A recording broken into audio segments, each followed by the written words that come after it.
इसके माध्यम से हम स्वामी विवेकानंद जी के प्रेरणादायी जीवन से सीखने का, समझने का, उसको आत्मसात करने का ऐसा प्रयास हमारा रहता है, क्योंकि स्वामी विवेकानंद जी हम सभी युवाओं के प्रेरणा स्रोत हैं।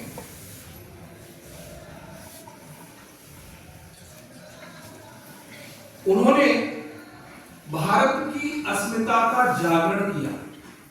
सैकड़ों वर्षों से हमारा देश गुलाम रहा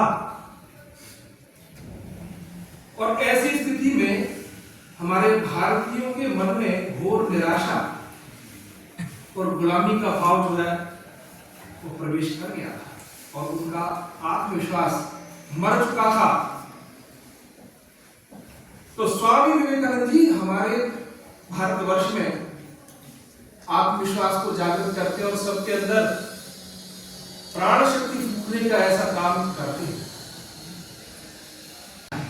जैसा कि आप सभी लोग उस चित्र को देखते हैं, गीता के उपदेश वाला वो चित्र है। तो वो कहती है कि बेटा नरेंद्र, घुड़सवार बनना है तो इनके जैसा बनना।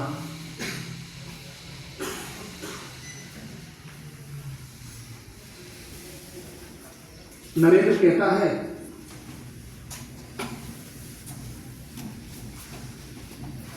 मां निश्चित रहिए, मैं इनके जैसा ही घुड़सवार बनने का प्रयत्न करूंगा। युवाओं के विषय में जब चर्चा होती है तो या तो हमको ऐसा लगता है कि हम कोई भाषण करने आया हूं, मैं आया हूं, हमारे बारे में ऐसा बड़ा बड़ा के परिचय करना।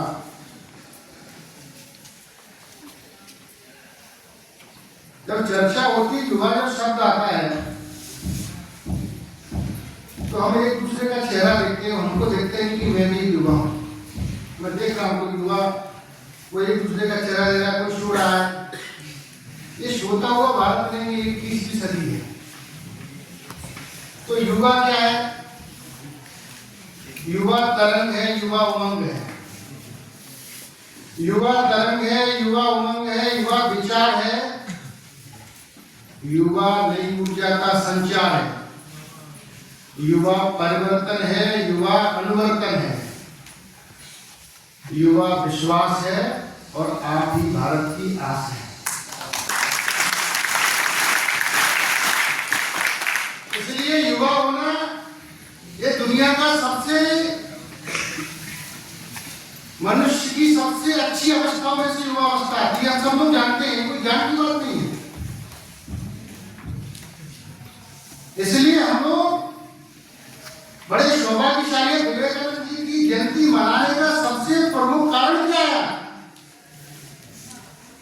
उनका दर्शन, उनके सिद्धांत, उनका अलौकिक जीवन, उनके आदर्श। इस कारण विवेकानंद जी को मना रहे हैं, उनको याद कर रहे हैं। और याद ही नहीं कर रहे हैं, मैं तो कहता हूं विवेकानंद जी की कोई एक पुस्तक उठा के देखिए, पहले पन्ने 5, आप पूरी पुस्तक मत पढ़िए, आप 5 पन्ने पढ़ लीजिए और 5 पन्ने में 5 शब्द ही आपको समझ में आ जाए, आप पूरी पुस्तक बंद कर दी, उनका अनुसरण करके आपका जीवन को उद्धार हो जाए। ये विवेकानंद जी। हम अपने अतिथियों से निवेदन करना चाहेंगे कि वे हमारे होनहार इनोवेटिव स्टूडेंट्स को मोमेंटो देकर उनका सम्मान करें। करताल ध्वनि।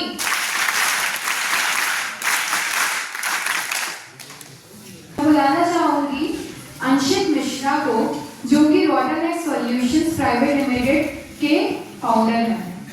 करताल ध्वनि।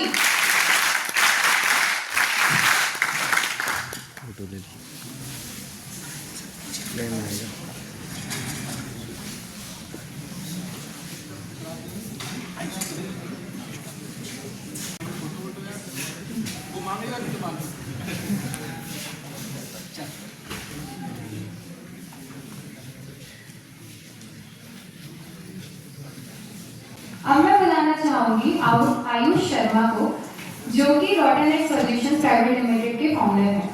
करताल ध्वनि।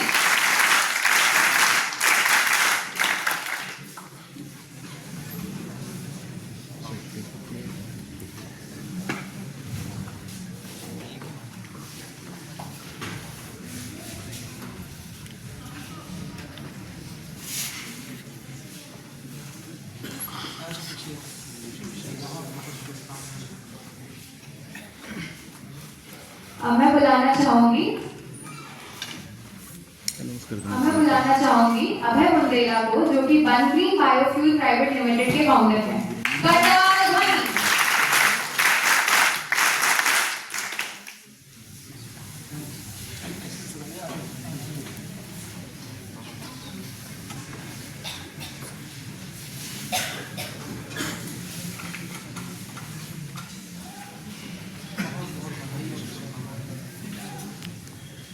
अब मैं बुलाना चाहूंगी ऋषभ बाथम को, जो कि एकांगा के फाउंडर हैं। करताल ध्वनि।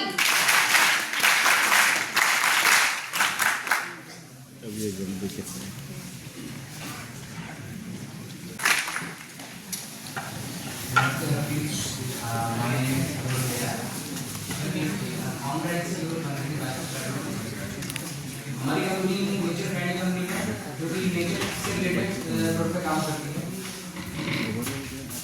जो कि आजकल की जो जन पॉल्यूशन वगैरह इन सब पे काम करती है। जैसे कि साथ में पॉल्यूशन टैक्स आप सबकी प्रॉब्लम है, आपकी तो नहीं है लेकिन नेचर की जरूर है।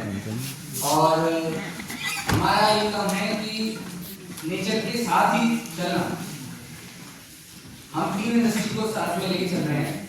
पहली है पॉल्यूशन टैक्स के साथ, तीसरी है हमारी पावर, चौथी है हमारी गैस, और लास्ट है हमारी वो हेल्थ के साथ। तो हमारे जो प्रोडक्ट रेगुलर है मार्टी वेक्स के साथ और सर्जिकल ड्रेस, जो कि हेल्दी प्रोडक्ट है। और जैसे कि मेरी जर्नी में स्टार्टअप कॉलेज के साथ ही स्टार्ट हुआ था, फर्स्ट ईयर से। तो मैं थोड़ा एक्सपीरियंस आपको बताता हूँ कि मैं भी आप जैसे था, मुझे स्टार्टअप का वर्ड भी नहीं आता था। मैंने तो कहीं यूट्यूब पे सर्च किया, आया एकदम से कि स्टार्टअप क्या होता है। तो मुझे जाहिर की स्टोरी मिली कि हाँ स्टार्टअप ऐसा होता है। फिर बाद में चला कि इंडिया में स्टार्टअप चल रहा है, स्टार्टअप इंडिया के नाम से। तो मैंने रजिस्टर किया, तो वहाँ से मुझे गाइड मिला कि आप शुरू कीजिए। लेकिन जो मैंने गलती की है वो मैं आपको एक रेफरेंस के साथ, अगर कोई स्टार्टअप चालू करता है तो मैं आपको उसके बारे में बताऊँ। तो मुझे एडमिनिस्ट्रेशन से बहुत सपोर्ट मिला। हाँ, प्रॉब्लम तो आती है हर चीज़। काम करते हैं एज अ टीम, और हमारे लगभग 3000 प्लस ऑल इंडिया हमारे कस्टमर्स हैं। सो आप में से कितने लोगों ने कभी स्टार्टअप को स्टार्ट करने में सोचा है? नाइस। अब जब मैंने ये सोचा था, तो हमारा पहला क्वेश्चन था कि कोई ऐसा प्रोडक्ट या ऐसी सर्विस हम फाइंड करते हैं जो ऑलरेडी मार्केट में इतना भी स्टैब्लिश नहीं है पर काम कर सकती है। जिसे हम बोलते हैं अभी कि प्रोडक्ट मार्केट फिट, जो प्रोडक्ट मार्केट में जाए और काम करे। इसके लिए बेसिकली हम एक तरीका फाइंड करते हैं कि 4 P's, the 4 pillars of product market fit. की फर्स्ट, अ प्रोडक्ट। आप जो प्रोडक्ट फाइंड कर रहे हैं क्या वो ऑलरेडी मार्केट में है, और है तो कैसा वर्क कर रहा है। अगर मैं कोई प्रोडक्ट बनाता हूँ या बेचता हूँ तो उसमें मेरा कुछ करके बेचना पड़ रहा है कि मैं आपके पास जा रहा हूँ, आपको बता के बेच रहा हूँ, तो एक अच्छा प्रोडक्ट मार्केट फिट नहीं रहेगा। या आप उसकी जरूरत भी नहीं है इस प्रोडक्ट की, मैं आपको बता रहा कि आपको ये जरूरत है, देन आपको बेचना है, तो एक अच्छा प्रोडक्ट मार्केट फिट नहीं बन सकता। Second, pricing. अगर आप ऐसी प्राइसिंग रखते हो जो आपकी कस्टमर बेस है, जैसे मेरा कस्टमर बेस अगर मैं कि ईयर टू इंडिया, इसकी अभी उतनी इनकम नहीं है, और मैं कोई स्टेशनरी सामान बेचूँ उसमें कि 5000 रुपये का स्टेशनरी का सामान है, तो जनरली नहीं खरीदेंगे। सिमिलरली अगर मेरे पास कोई ऐसा प्रोडक्ट है जो कि आप खरीदना भी चाहते हैं, आप खरीद भी सकते हैं, मगर आप खरीदना भी चाहते हैं, आप खरीद भी सकते हैं, बट वो आपके एरिया में अवेलेबल ही नहीं है। यानी तीसरा भी प्रेजेंस, आपकी प्रेजेंस ऐसी होनी चाहिए कि जो आपके कस्टमर बेस है वो उसे ले पाए। बट इन सब के बाद अगर मुझे आपका प्रोडक्ट चाहिए भी, उसमें डिजायर भी है, मैं उसे खरीद भी सकता हूँ, और बट मुझे ये नहीं पता कि वो आसपास कहाँ मिलता है। लाइक आपका प्रमोशन, जो 4th भी सेंड करता है प्रमोशन, कि हम आपको बता पा रहे हैं कि आपके आसपास हमारा प्रोडक्ट है भी या नहीं। तो ये 4 पीस इन जनरल हम काम कर जाते हैं अगर हम ऑफलाइन बेस में काम कर रहे होते हैं। बट इसमें एक इशू आ जाता है अगर हम ऑनलाइन प्रोडक्ट करना चाहते हैं, क्योंकि इसमें हम जो डिलीवरी, जो बेसिक नीड मेरी करनी है कि अगर आप ऑनलाइन भी जाना चाहते हैं तो आपको एक स्पॉट से बाहर रहना चाहिए। जो अभी हमें कर सकता है कि अगर आपका प्रोडक्ट 300 रुपये से कम का हो या 250-500 ग्राम से ज़्यादा का हो, इस स्पॉट में आपको प्रॉफिट बना पाना, चाहे आपके प्रॉफिट मतलब 60 to 70% भी हो, पॉसिबल नहीं है अकॉर्डिंग टू मी, जो मेरी अभी तक की लर्निंग है। क्योंकि आपको जो डिलीवरी पे करनी पड़ेगी, जो RTO, जो रिटर्न होंगे इसके, उससे आप कंपनशिप कर ही नहीं पाओगे अगर आपका प्रोडक्ट 300 रुपये के अंदर है। तो ये बेसिक ये चार्जेस होती है कि अगर आप ऑनलाइन या ऑफलाइन मार्केट में काम करना चाहिए। मैं चाहूंगी अंशित मिश्रा और आयुष शर्मा को डॉटर सॉल्यूशंस प्राइवेट लिमिटेड से। करतार मनी।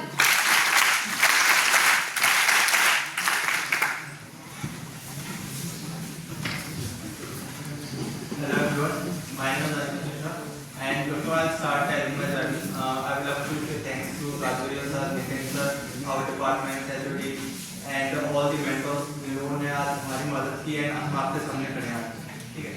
And ये जर्नी स्टार्ट हुई आई थिंक फर्स्ट ईयर से, जब हमने SIH में पार्ट किया था। आप लोगों को पता हुआ SIH कंपटीशन होता है, and we created a solution regarding it, and after that हमने सॉल्यूशन पे वर्क किया, बट हमारा सिलेक्शन नहीं हुआ था उसमें, बट हमने सॉल्यूशन को कंटिन्यू रखा एंड कुछ टाइम तक हम सॉल्यूशन पर वर्क करते रहे एंड हमने उसकी मार्केट समझा।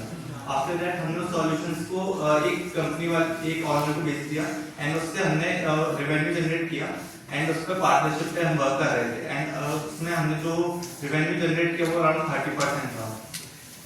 एंड फिर हम लोग अपने प्रोडक्ट पे वर्क करते रहे, हमने बहुत सारे हैकाथॉन्स में पार्ट लिए, इवेंट्स करवाए एंड उसके बाद हमने एक सॉल्यूशन क्रिएट किया जो हमने हैकाथॉन में पार्ट किया था IEEE, वो आयुष समझाया था। जैसा कि मैं आपको बताऊं, हमने एक हैकाथॉन में पार्ट किया, उसमें हमने एक सॉल्यूशन डेवलप किया जिसका सॉल्यूशन था कि लाइक जो लोग बोल नहीं पाते थे उनके लिए हमने एक ऐसा एक्सटर्नल हार्डवेयर डिवाइस रेडी किया, लाइक उनके हैंड गेस्चर को कन्वर्ट करेगा रियल टाइम वॉइस में। लाइक मैं बोल नहीं पाता, जैसे लाइक वैसे बोल रहा हूँ, अगर बोल नहीं पाता तो मैं हैंड गेस्चर यूज करूंगा, लाइक मैं तुम्हें बता रहा हूँ कुछ, तो उसको वो ऑन टाइम रियल वॉइस में कन्वर्ट करेगा, कि जिससे क्या होगा कि जो लोग बोल नहीं पाते उनका ये पूरा जो अपना सिस्टम है ये खत्म हो जाएगा, like they are like a normal human being from them.